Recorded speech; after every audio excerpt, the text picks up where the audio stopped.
moving yet. Sitting here like this, it's reminding her of something.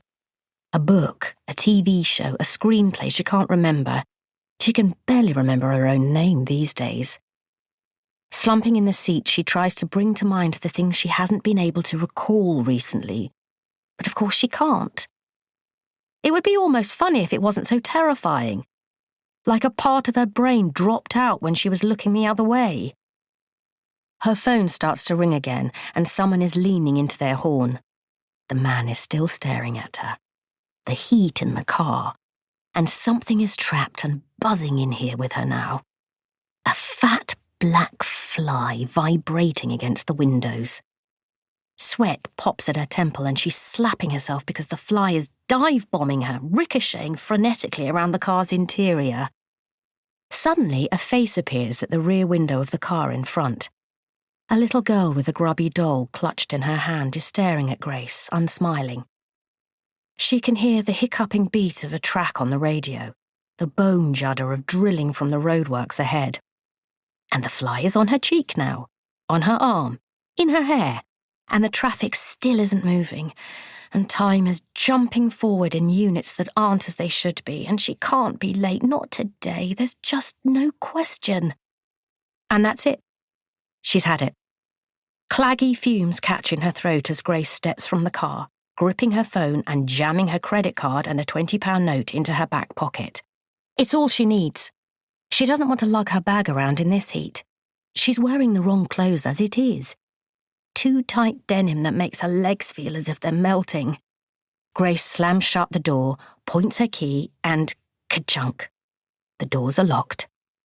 And she's walking away, picking a path along the white lines in the middle of the road, when there's a shout behind her. "Hey, love! Love! What do you think you're doing?" She stops and turns. It's the man in the Audi. He has his window down and he's raising his voice above the blast of the horn starting up. She registers the threat in the pulse of the engines around her, the angry, atonal soundscape, but she has the strange sense that she's somewhere beyond it, that it's separate from her. "You're not seriously..." The man is yelling now, gesturing wildly so she can see the sweat patches under his arms. "You need to get back in your car. You can't leave it there." Grace can taste the metal heat coming off the vehicles wedged either side of her as she smiles at him. With her mouth, not her eyes. "Deal with it," she whispers. 4 months earlier. Northmere Park School, London N8 6TJ. Dear parent or carer of Lottie Adams-Kerr, it has come to our attention that Lottie's attendance has dipped below 70% this term and that many of these absences remain unauthorised. This is significantly below the Ofsted target set out in our school parent agreement, and as such is extremely concerning. At this worrying level, Lottie's absenteeism will be having a serious impact on their learning and achievements. As you know, research shows that for every 19 days of school missed, a student can expect to see their GCSE results fall by a grade. We would like to request that you contact the school to make an urgent appointment with Lottie's tutor, as well as their head of year, to discuss the matter as soon as possible. At this time, no external agencies are involved. However, we do have a duty of care to report the repeated or prolonged absence of any pupil.